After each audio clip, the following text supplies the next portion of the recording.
Bismillahirrahmanirrahim. Assalamualaikum warahmatullahi wabarakatuh.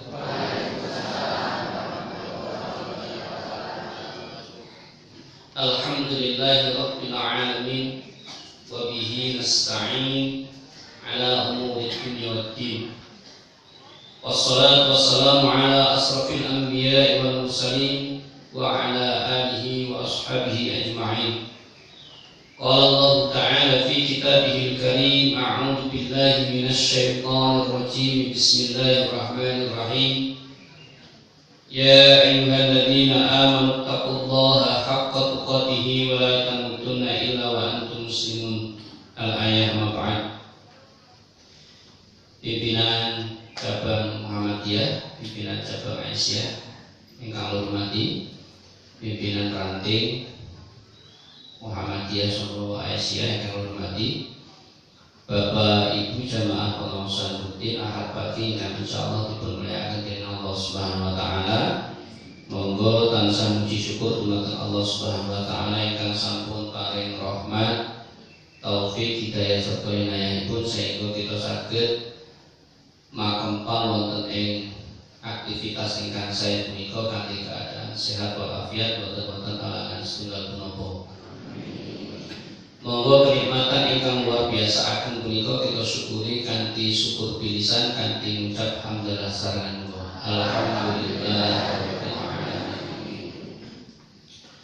Shalawat salam dikunjut mateng junjungan kita Nabi Agung Muhammad sallallahu alaihi wasallam ingkang kita tunggu-tunggu syafaat untuk mahipun bidang wonten ing yaumil kiamah. Mugi-mugi kita termasuk umat, termasuk golongan ingkang badhe pikantuk syafaat saking Rasulullah Muhammad sallallahu alaihi wasallam.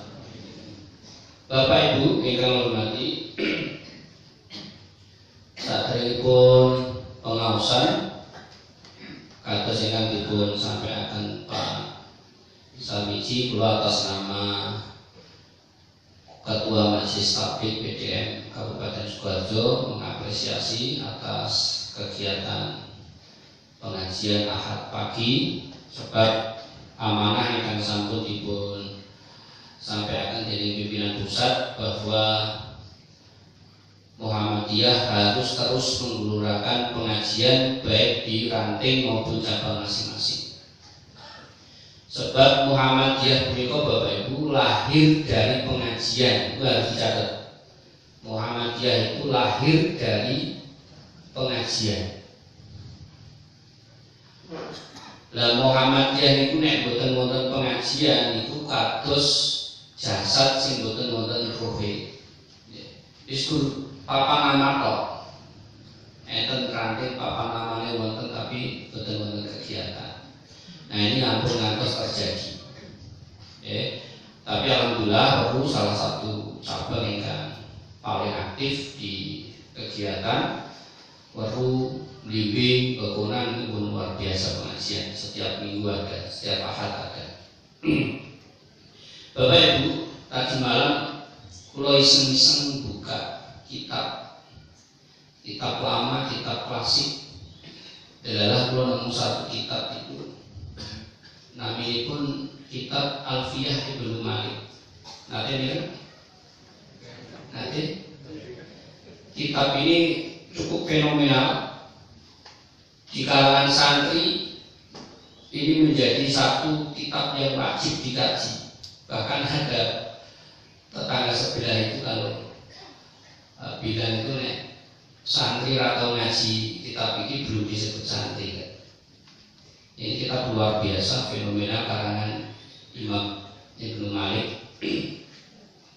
Jadi kitab ini disebut Alfiyah karena ada 100 bait, 1000 bait, 1000 bait ya.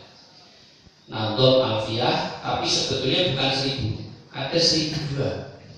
Ada tambahan 2 bait yang nanti ada ceritanya khusus. Ceritanya cukup menarik.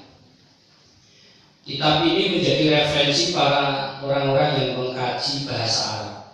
Ya, ngaji bahasa Arab panduannya kitab ini. Nek bahasane wong gampangane bahasane Pak Samiji sing jelaske carane maca kitab gundul. Nah, jadi pengen saged maos kitab gundul niki kitabe niki. Ya, ada rumus-rumusnya biasa. Bapak Ibu, sebelum masuk yang mau saya ceritakan, itu ada satu kisah di pengarang kitab ini. Jadi waktu beliau Syekh Ibnu Malik ini mengarang kitab ini, beliau mengarang kitab ini 1000 bait sebetulnya sudah disiapkan di kepalanya. Kemudian beliau mulai menulis nadumnya di kertasnya, mulai menulis itu tiba-tiba pada saat masuk di bait kelima, setelah bait kelima itu beliau lupa 1000 yang sudah di sini mau ditulis itu lupa. Jadi saya bacakan itu terkenal ada di mukadimahnya itu sebetulnya mau dibuat 5, tapi akhirnya menjadi 7. Baitnya begini. Allah Muhammadun wa maliki rahmatullah wa maliki musalliyan ala nabi Mustafa wa alihi mustaqbil nasrofa wa asta'inullah fi alfiyah maqasidun nabiyah maqiyah. Kemudian sampai bait watak tadi bidom bigari suhti fa'iqatan alfiyata bimukti. Ketika sampai bait ini semua memori hafalan beliau Imam Ibnu Malik itu hilang. Yang awal 1000 bait tadi sampai bait kelima itu hilang. Gara-gara sampai di bait watak tadi bidom bigari suhti fa'iqatan alfiyata bimukti. Jadi begini Bapak Ibu, beliau ini punya guru namanya Imam Ibnu Mukti yang ngarang kitab Alfiyah sebelumnya, tapi hanya sampai 500 bait.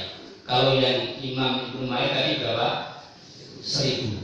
Jadi di bait wa fa'iqatan alfiyata bi Mukti, beliau mengatakan kitab ini jauh lebih baik, jauh lebih sempurna dari kitab karangan Imam Ibnu Mukti. Sampai bait itu nih. Nah, spontan sampai bait itu semua hafalan beliau yang mau ditulis lah. Baru sampai bait 5 itu sudah padahal 1000 bait. Kemudian beliau merasa gelisah, merasa cemas, tidak tahu apa yang akan diperbuat, sampai kemudian beliau tertidur. Di tidurnya itu beliau bermimpi.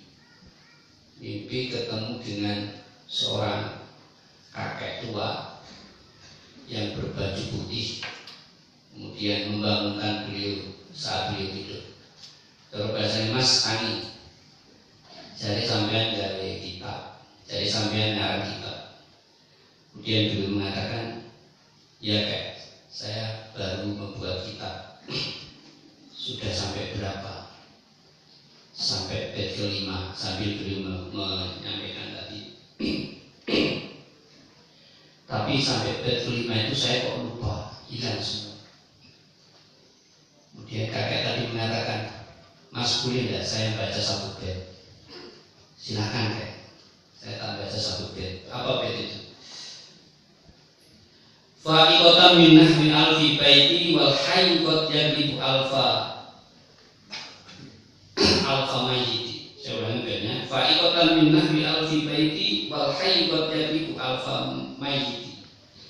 Beliau mengatakan seperti halnya mengungguli dalam 1000 bait, satu orang yang masih hidup terkadang bisa mengalahkan 1000 orang yang sudah mati.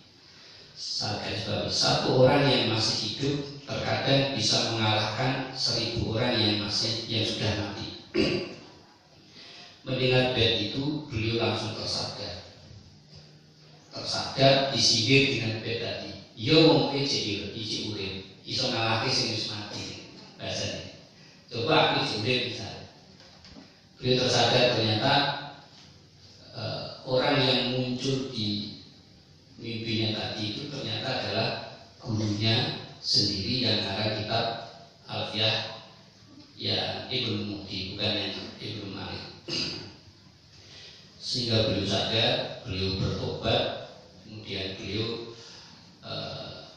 istighfar luar biasa, memohon ampun kepada Allah, kemudian beliau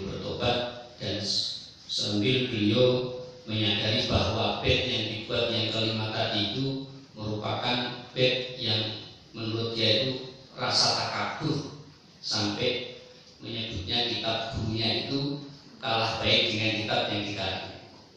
Sehingga kemudian beliau menambahi 2 bait, yaitu bahwa sabin haizul tabdila mustajibun sana'iyal jamila wallahu yakfi bihi batin wafirah li walahu fidal jadin akhirah. Ini 2 bait yang ditambahkan yang isinya adalah mengakui bahwa kitab yang dibuat oleh gurunya dulu itu juga kitab yang hebat. Kemudian minta berdoa kepada Allah agar diberikan ampunan, dan akhirnya setelah membuat 2 bait itu hafalan yang semula hilang tadi kembali lagi, sehingga ditulislah lagi bait itu sampai 1002 bait. Maka terciptalah satu kitab namanya Alfiyah Ibnu Malik yang sampai saat ini masih dikaji oleh jutaan manusia, karena kitab ini adalah kitab yang luar biasa fenomenal.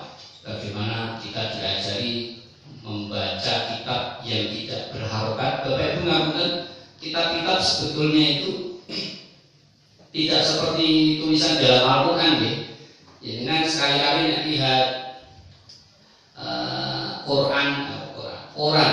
Quran berbahasa Arab itu semua kitabnya tidak ada harokatnya, termasuk kitab-kitab ya dikarang oleh ulama-ulama tafsir, fikih, itu macam-macam kitab itu semua berbahasa Arab dan tidak ada harokatnya. Nah, ini alat untuk membaca itu pakainya biasanya menggunakan kitab ini yang disebut dengan Alfiyah Ibnu Malik. Ini Bapak Ibu, kisah ini mengajarkan pada kita bahwa sehebat apapun kita sebagai seorang murid tidak boleh meremehkan karya guru kita. Meskipun karya guru kita itu mungkin di bawah karya kita, tapi kita tidak boleh meremehkan. Itu rasa takdirnya murid-murid dulu kepada guru. Ya, beda dengan sekarang ini. Nah, kayak Islam musik kemakiran kan jasa ini. Ya, ini contoh adik-adik yang masih belajar, sehebat apapun kalian jangan pernah meremehkan seorang guru. Ini contoh tadi 1000 bait Bapak Ibu yang sudah di kepalanya, di memorinya, tiba-tiba hilang begitu saja. Jadi kan mungkin ini adik-adik yang menghafalkan Al-Quran, mungkin rasa takdirnya kepada guru lebih ditingkatkan lagi. Sekarang ini anak-anak sudah agak jauh adabnya dari yang diajarkan oleh guru-guru kita. Bahkan kemarin nih, ada guru yang sempat viral di media sosial, guru sing ngakon murid jamaah tantang mangkat gitu, sampai jamaah sudah didirikan, dia masih enak-enak saja ngobrol dengan temannya, akhirnya dipukul. Anaknya tidak terima, lapor orang tuanya tidak terima, akhirnya lapor polisi, gurunya masuk penjara. Itu terjadi baru saja kemarin. Maka di momen hari guru ini kemarin baru hari guru saya sampaikan, orang tua mari sama-sama kita mendidik anak, ya, itu harus tahu posisi seorang guru. Ya, jadi di hadisnya kan jelas ya. Jika kita punya anak umur 7 tahun, maka orang tua wajib ngajari sembahyang.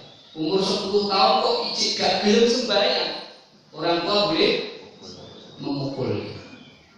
Coba Bapak Ibu kalau tanggal sinten sing nate ngebuk anake mergo ra gelem sembahyang. Mergo gak gelem sembahyang terus jenengan pukul, ada enggak? Ya itu yang salah.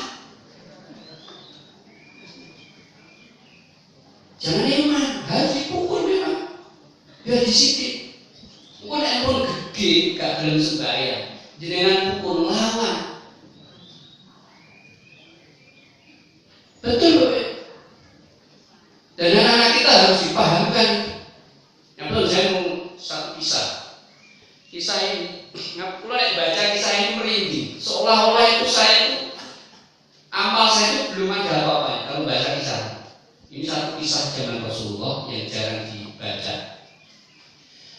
Ada satu sahabat, sing namanya itu mungkin tidak setenar Abu Bakar As-Siddiq, tidak setenar Umar bin Khattab, tidak seterkenal Ali bin Abi Thalib. Ada satu sahabat yang namanya tidak begitu dikenal, tapi sejarahnya dicatat dalam buku sejarah.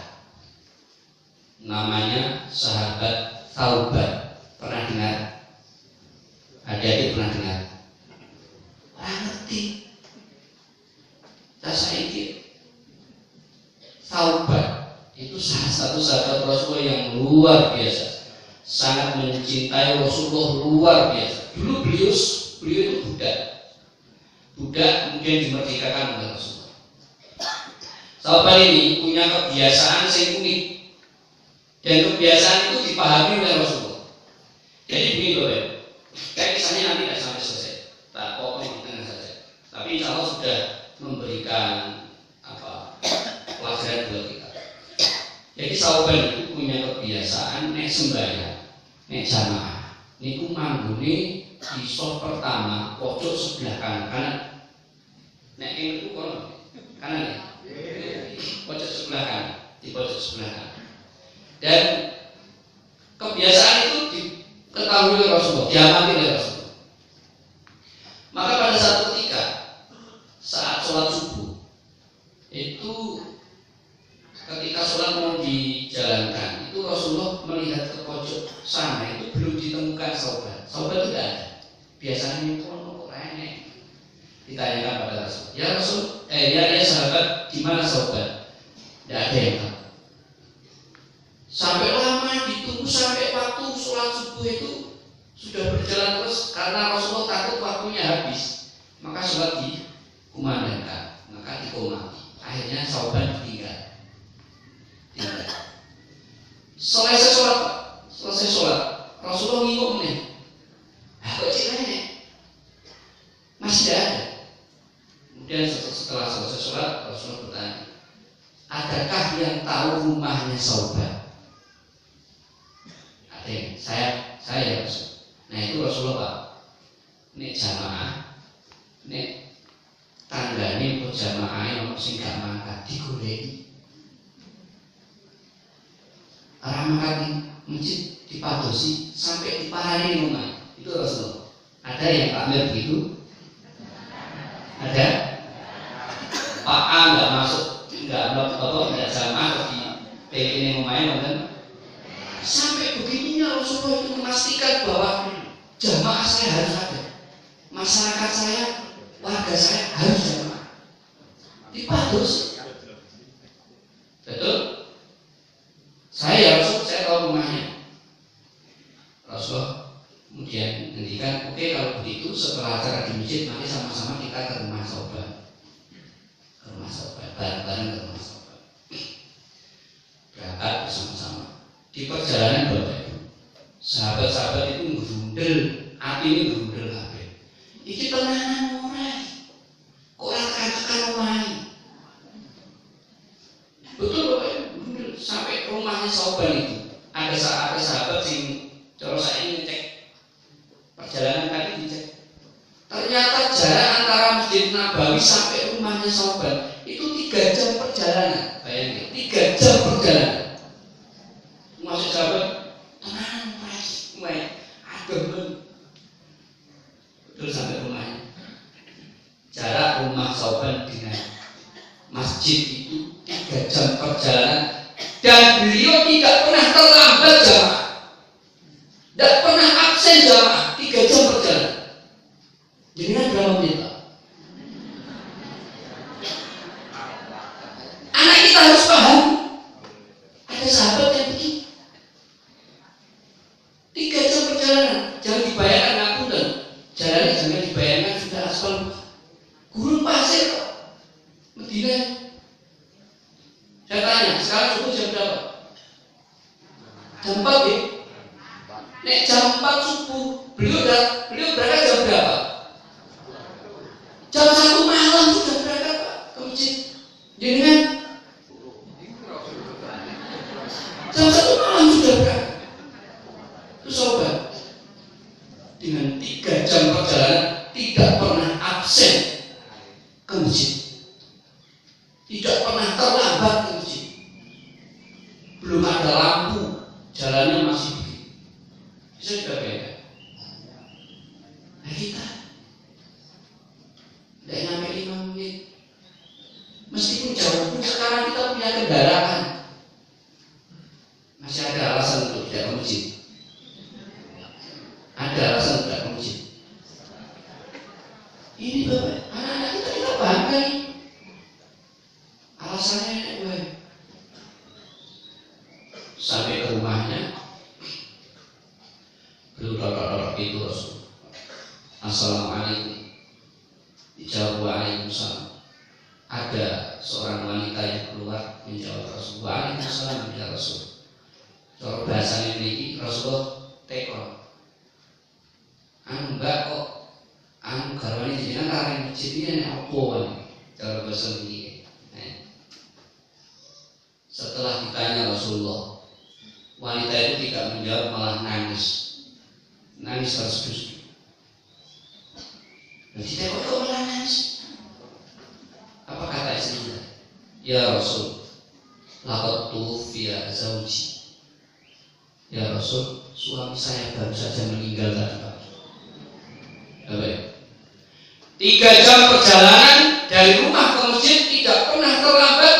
Satu-satunya yang menghambat dia ke masjid adalah karena sudah mati. Ada yang seperti itu.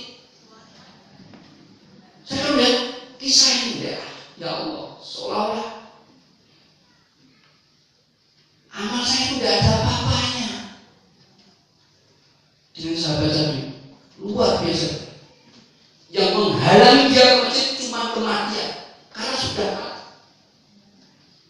Padahal perjalanan 3 jam. Ibu garwane panjenengan nek ke masjid ceritakan ke saya. Ijazah masjid meneh kok nang dasar. Ada yang tidak ke masjid perempuan. Anak kita yang sekarang di bawah, ya Allah, kok sembahyang angel. Tapi coba saya tanya, pernah dengan akan putranya pencit musik cedulan HP. Musik pak. Pemini ada yang gitu. Indikasi putranya jenengan kecanduan HP. Betul. Tidak hanya sholat, diperintah mau oke mawon. Dok tolong pokoknya musik. Enten tadi.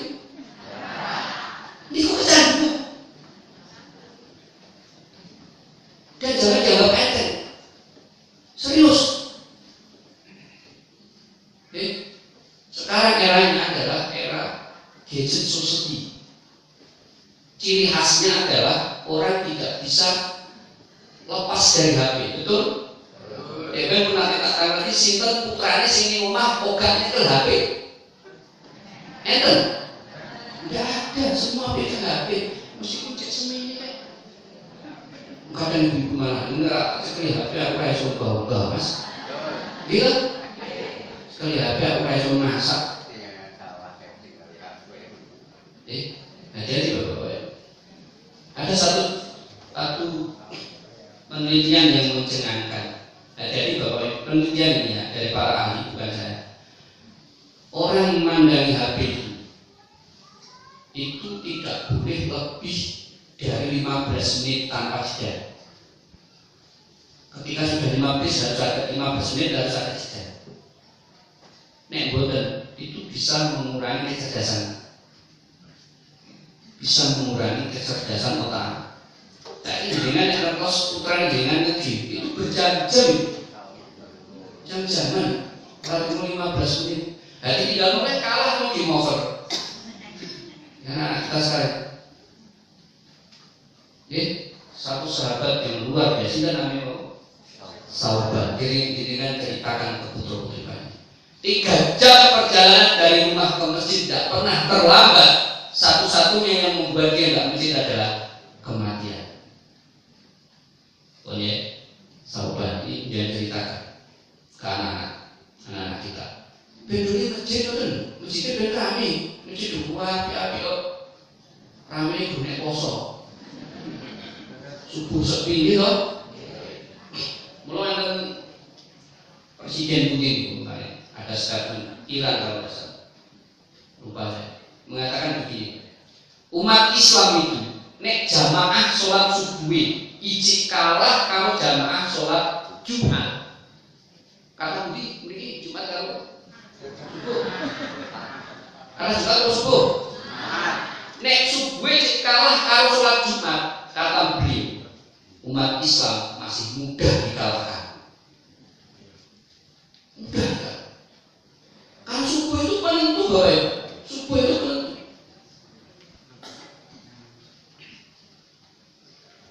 Ijek enek tiang kok ning masjid pas sholat subuh kok ning masjid kok abot disebut munafik itu. Coba hadisnya, inna asqala sholatin 'alal munafiqina sholatal fajr. Sholat sing paling abot dikerjake wong munafik itu adalah sholat subuh di masjid. Kalau jadi kan anakku wis dari ngoten. Kalau dipikir anakku termasuk orang. Nek termasuk sesuk dikandani diceritake kisahnya. Subuh. Mulai iki meh musim 2024 politik.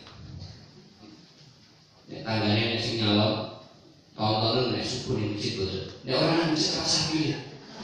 Enggak ada yang diharapkan. Ini garapan subuh itu tinggal oleh jenengan gitu, pastikan dia di masjid tak kalau itu ini ada sinyal tangannya. Ampun baik-baik pemimpin itu 5 tahun kita dipimpin beliau mereka, pastikan dia di masjid. Yang boten ya wis ngapunten, jangan diharapkan terlalu banyak. Seperti sekarang banyak yang korupsi, seolah-olah korupsi bukan hal yang tabu. Bahkan Rasulullah nanti ngendikan, nek sinten putra Fatimah, nek Fatimah anakku kok terdapat pencuri, misal saya sendiri yang potong tangannya, gitu loh Rasulullah. Nah, saya ini korupsi malah berjamaah, orang subuh sing berjamaah malah korupsi ini sing berjamaah, gitu. Ya Allah, 300 triliun bu. Mangan mongsa syukur surat dan hanya dimakan beberapa orang. Oke, maka dapat cepat mengenai. Saya belum sampai bednya. Maka di kitab itu ada satu bab yang luar biasa, saya masih ingat sampai sekarang. Saya menghafalkan kitab ini tahun 1996. Saya menghafalkan kitab. Sudah berapa tahun, saya masih ingat itu. Ada satu bab bil jarri wa tanwini wa nida wa al wa musnadin li ismin tamyizun hasab. Ini bab luar biasa. Ini bab kalau di dalam ilmu nahwunya, ilmu grammarnya, ini menerangkan tentang tanda kalimat isim atau tanda kata kerja, kata benda, tanda kata benda. Jadi Bapak Ibu, jenengan yang baca kitab ini tanpa mengetahui artinya pun, jenengan bisa baca, ya, bisa mendeteksi. Yang prakteknya di Quran, saya bacakan ya. Nek jenengan di dalam Quran ketemu kata yang memiliki 5 ciri ini, sudah bisa dipastikan itu kata benda atau isim. 1. Biljadi. Biljadi artinya dibaca kasroh. Nek ono kata kok di kasroh, itu pasti kata benda. Bismillahi, alhamdulillahi, fil masjidi, di itu berarti kata benda. Meskipun dia tidak tahu artinya. Tahu ya? Satu. Yang kedua, biljadi wal tanwini, ada tanwinnya. An-imun, masjidun, madrasatun, aliyun, muhammadun, itu berarti kata benda. Meskipun kita tidak tahu artinya. Ya. Jadi watan wanita, kemudian nida itu artinya ada panggilan. Ya, nanti di Quran ada ya ayyuhalladzina amanu, ya ayyuhan nasu, itu berarti kata benda. Ada alnya, Sing keempat al. Nek kalimat kok ada alnya itu bisa dipastikan itu kata benda. Yang terakhir adalah wa musnadi dan isnad. Nah, jadi dari segi ilmu nahnya begitu. Tapi saya mau masuk filosofinya di bab ini. Isim, Bapak Ibu, isim itu bahasa Arab artinya apa? Ma ismuka. Siapa nama? Nama. Bapak-bapak Ibu, nama itu penting nggak? Ada yang mengatakan apa sih arti sebuah nama? Betul? Penting nggak nama? Ponpes Atmo Wahyono tanpa ada namanya bisa nggak? Nama itu penting Bapak Ibu. Bahkan di dalam hadisnya ketika kita punya anak lahir disuruh memberi nama yang terbaik karena nama adalah doa. Oke saat ini mau dunggai nama bahasa Arab nih artinya itu ngawur.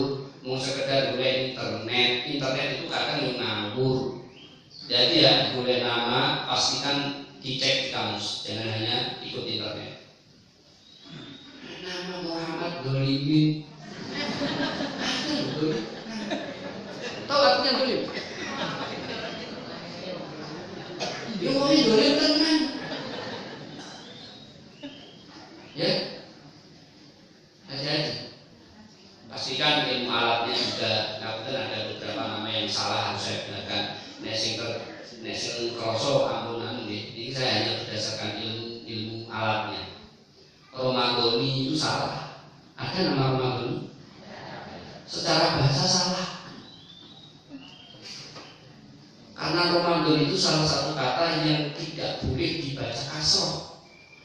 Munu karuna Ramadan dan Ramadana ini salah. Nah itu apa? Mau itu terus ini. Yang penting Ahmadiyah kan? Itu tidak boleh Ahmadiyah atau Ahmadiyah. Ini bahasa Jawa gitu, mau masukin bahasa Arab gitu. Saya berbicaranya bahasa Arab. Ya banyak nama-nama yang salah. Ya. Nah, nama itu menurut saya adalah sesuatu yang sangat penting dalam sebuah kehidupan. Kita tidak akan bisa dipanggil orang tanpa nama. Muhammadiyah tidak akan dikenal orang sampai 100 tahun lebih tanpa ada namanya. Nah, untuk mengangkat derajat sebuah nama ini menjadi dikenal, menjadi baik, itu ada 5 syarat. Yang menurut filosofinya, satu bijak. Jari itu kasroh. Umumnya kasroh, meskipun ada yang fathah, tapi pengecualian fathah. Isim-isim yang tidak bisa dikasroh seperti namanya isim ghairul munsharif. Kasroh itu di bawah. Artinya apa? Di bawah itu tawadu. Tawadu itu apa? Tunduk terhadap semua perintah Allah dan larangan. Nek tidak kok tunduk semua perintah Allah dan larangan Allah, bisa jadi nanti namanya akan dikenal sepanjang masa. Bukan karena yang lain, tapi karena ketakuannya, keimanannya kepada Allah Subhanahu wa Ta'ala. Nah ini anak-anak kita itu pastikan sembahyang ragu. Ngaji lain so sembahyang ragu. Terus bingung. Berarti tidak termasuk bijak. Bapak Ibu anak-anak kita di era gadget society itu kecenderungannya itu malas ibadah. Kecenderungannya mungkin keluarganya dengan betul. Umumi ibadahnya malas. Godaan terbesar adalah ini. Pastikan kisah-kisah seperti tadi yang sampai. Sekarang itu tidak ada alasannya untuk tidak ke masjid. Kita itu aman. Ngapain Bapak itu ngikuti perkembangan Palestina betul? Ikuti betul. Dengan seperti itu mereka masih ke masjid Bapak Ibu. Padahal tahuan ini kan apa? Sehingga muslim. Tidak ada. Maka dulu saya pernah ada orang sholat di masjid sebelum dilarang ke masjid. Saya waktu itu masih mikirnya mau soal melarang ke masjid. Coba terbukti pandemi. Gitu, tidak perlu ke masjid, kelabaran kabeh. Dan saya ini dibuka pandemi masjidnya. Pandemi dilarang masjid, musuh-musuh saya ini dibuka larang masjid. Ini Bapak Ibu, monggo betul tuntutannya. Oke, sampai apa tadi Pak? Pilkas, jadi ya.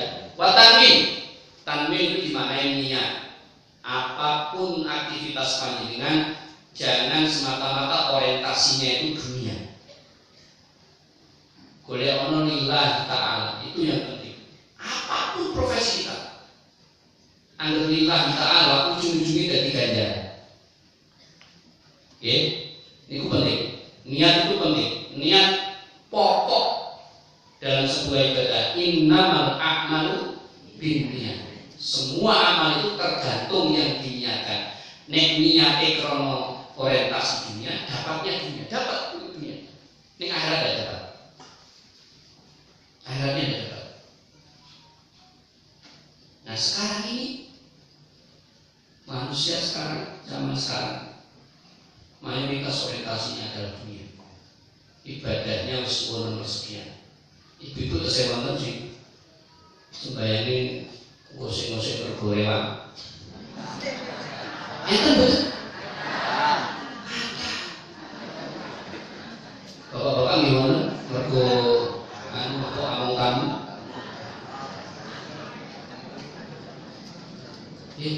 Tadi ikutlah si Sauban. Ini anak-anak kita pahamkan. Saya itu sampai Ibu Muhammadiyah sebetulnya sudah ada konsep luar biasa. Ada namanya ada namanya Dr. Haji Agus Sukoco. Beliau adalah mantan ketua majelis taklim tahun 2010 sampai 2015. Itu pernah buat buku luar biasa. Tak notin, buku tak praktekkan di sekolah saya, tapi belum bisa semua. The Nine Golden Habit. Ada 9 kebiasaan emas luar biasa itu yang praktekkan. Saya di sekolah itu baru bisa menerapkan kebiasaan sholat duha, kebiasaan jamaah dulu, kebiasaan baca Al-Quran, itu baru itu yang bisa saya terapkan, dan kebiasaan infak. Itu ada 9. Ini yang bisa terapkan di luar kabelnya luar biasa. Di Jawa itu, di Jawa, saya pernah satu bulan tak tempel. Hari ini saya jamaah di JK, besok JK. Di Jawa itu rasanya satu bulan itu ternyata saya masih ada kosongnya yang tidak jamaah. Itu karena tidak tahu lupa saya, karena kepergian masih ada yang tidak jamaah. Latihan itu atau latihan bukan latihan tidak usah dicekan biasa. Karena di buku itu dikatakan kebiasaan itu bisa jadi sebuah karakter, menjadi sebuah kebiasaan itu minimal yang sudah berjalan 90 kali. Pertama abot, kedua, ketiga sampai 90 kali baru bisa jadi sebuah karakter. Jadi PR panjenengan putrane 5 waktu koning masjid minimal 90 kali tanpa pedot dari karakter. Nek hanya pondoke genah ini tidak bisa ngontrol kan gitu deh. Enten aku wahyu enten sange anak saya sange pas 2 SMP saya habis ini nanti ngambil ya 90 kali tanpa pedot jamaah 90 kali nek sholat maghrib 90 kali berarti 90 hari berarti berapa? Telung sasi minimal telung sasi di buku itu ya minimal itu akan jadi sebuah kebiasaan dan jadi sebuah karakter itu nek minimal dikerjakan 90 kali. Kemudian yang ketiga betul Pak? Bil jadi wa tanwin wal nida. Nida itu ada ya ayyuhalladzina amanu ya ayyuhan nas. Ada memanggil, artinya minta pertolongan kepada Allah. Disebut orang Orang yang sombong adalah orang yang tidak melibatkan Allah dalam aktivitas. Sombong. Seolah-olah karena pikirannya, seolah-olah karena ilmunya. Ya. Disebut orang yang sombong, orang yang tidak menyertakan Allah dalam aktivitas. Monggo, dungo boten bayar. Dungo boten bayar. Minimal itu Bapak Ibu, saya dulu di amanah di wasiat di bapak saya. Dungo itu minimal 3 yang tidak boleh ditinggalkan, itu minimal 3. 1 ndongake wong tua. Apa betul? Rabbi firli walidayya warhamhuma kama rabbayani shaghira. Ampun pedhot. Jenengan nek ndongake tiyang sepuh jenengan, nanti jenengan punya anak, pasti didoakan anak. Nek kita tidak pernah doakan orang tua, nanti sama anak kita tidak doakan kita. Itu pastikan itu doa itu jangan terputus. Dan yang kedua, mendoakan anak kita. Doa Nabi Ibrahim yang cukup terkenal. Nabi Ibrahim itu Bapak Ibu satu-satunya Nabi yang putranya kabeh dari Nabi karena hebatnya itu. Apa doanya? Rabbi habli minas sholihin. Rabbi habli minas sholihin. Ini campur pedot. Tuhan ini campur pedot, terutama orang tua. Ya Allah, berikanlah hamba keturunan yang soleh dan soleh. Dah pengen solehah, pengen soleh, tapi tidak tahu didongake.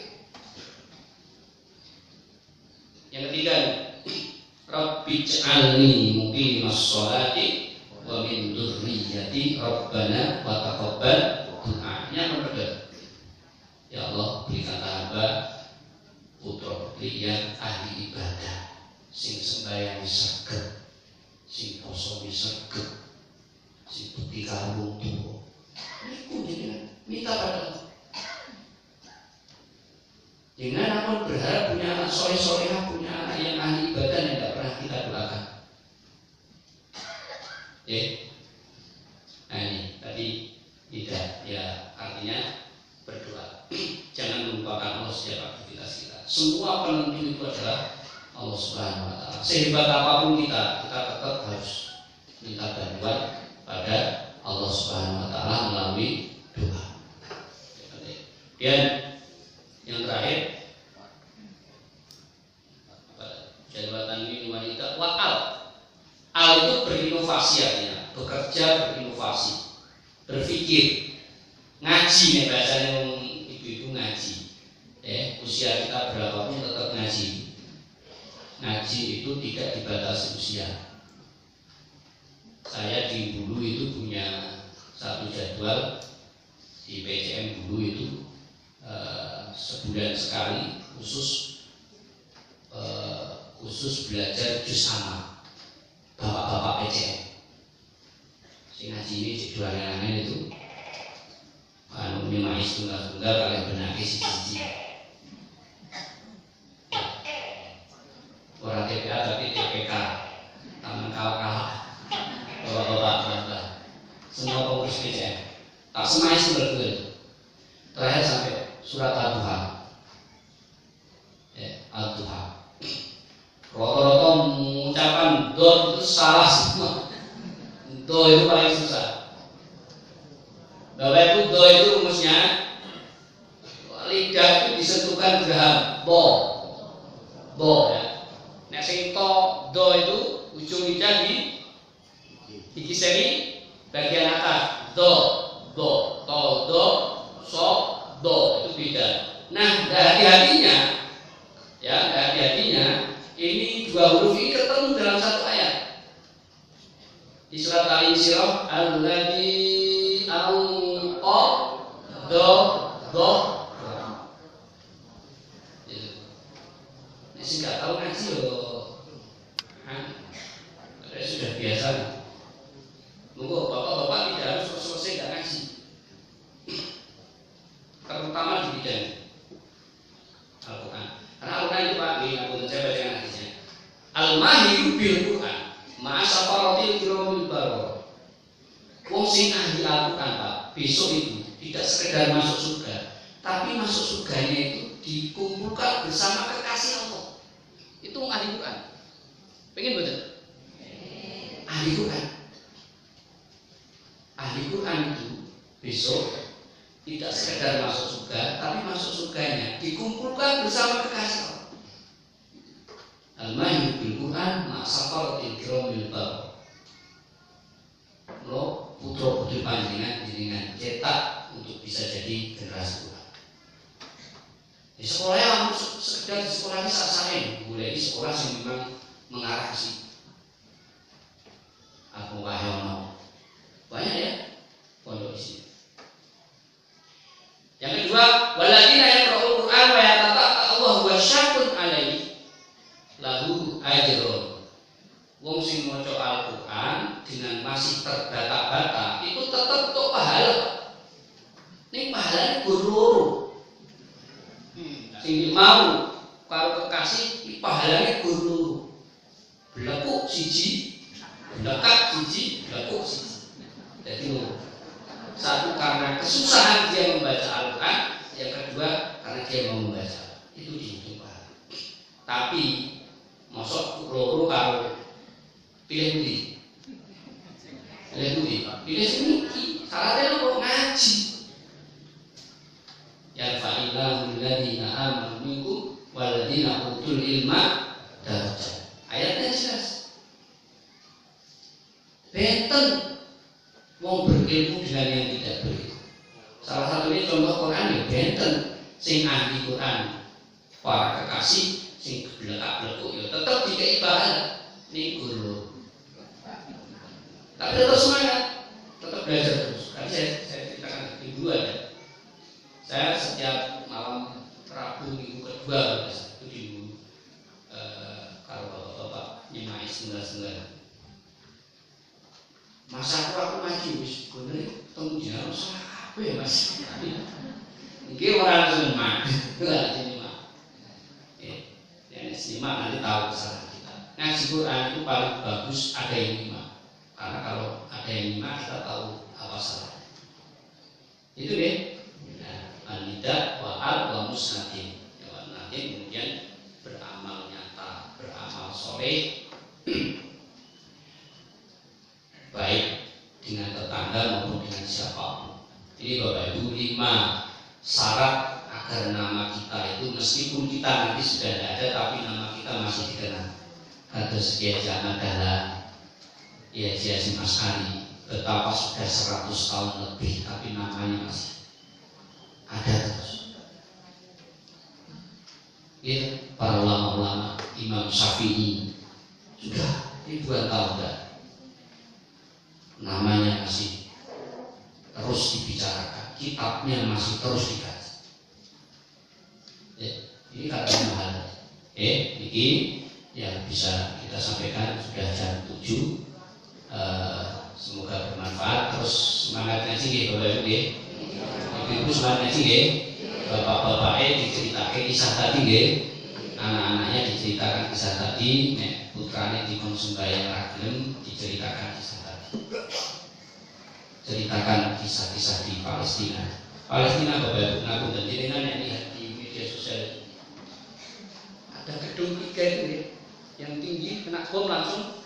Jangan bayangin bomnya tidak kena gedungnya, tapi langsung kena orangnya. Bayangkan. Karena kemarin salah satu media mengatakan bom yang terakhir, bom yang diluncurkan ke sana itu sedahsyat dengan bom yang dilancarkan ke Jepang saat di Hiroshima Nagasaki. Jepang Hiroshima Nagasaki hancur. Kemarin saya melihat, ya Allah, ketika evakuasi mayat-mayat, ada yang tidak ada kepala, ada yang tangannya tok, karena memang sudah hancur, tidak dikenal, sudah pisah semua anggota badan. Mungkin bom, mungkin peluru tok mati, bom hancur.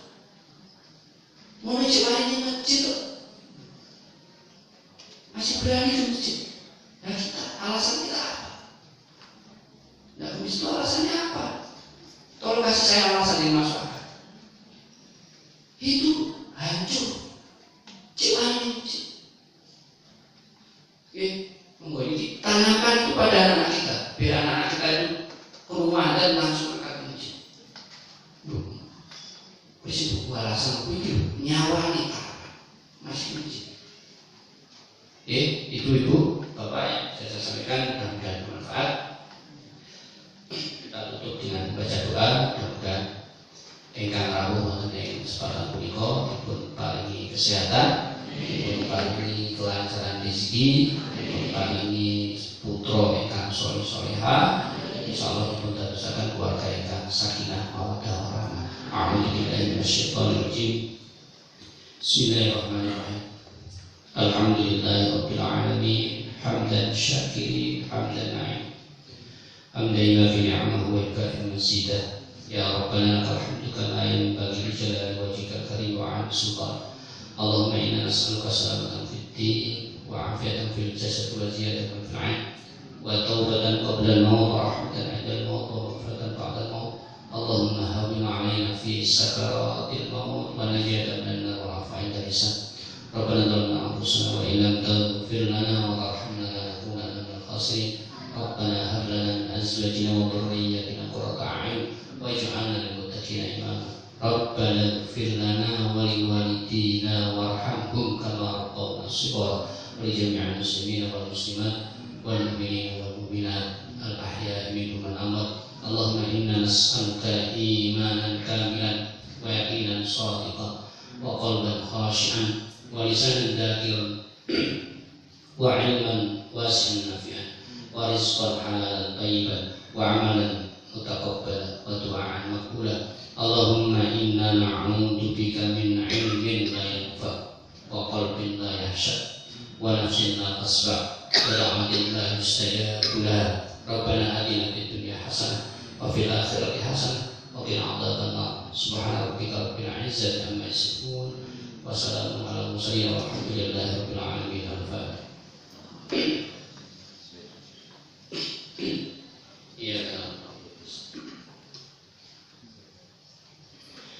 Bapak Ibu ingkang kula hormati, menika ingkang saged kula aturaken bepilih kathah hilaf kula aturaken aturipun pangapunten. Kula akhiri nasrullah wa fathul qarib. Wassalamualaikum warahmatullahi wabarakatuh.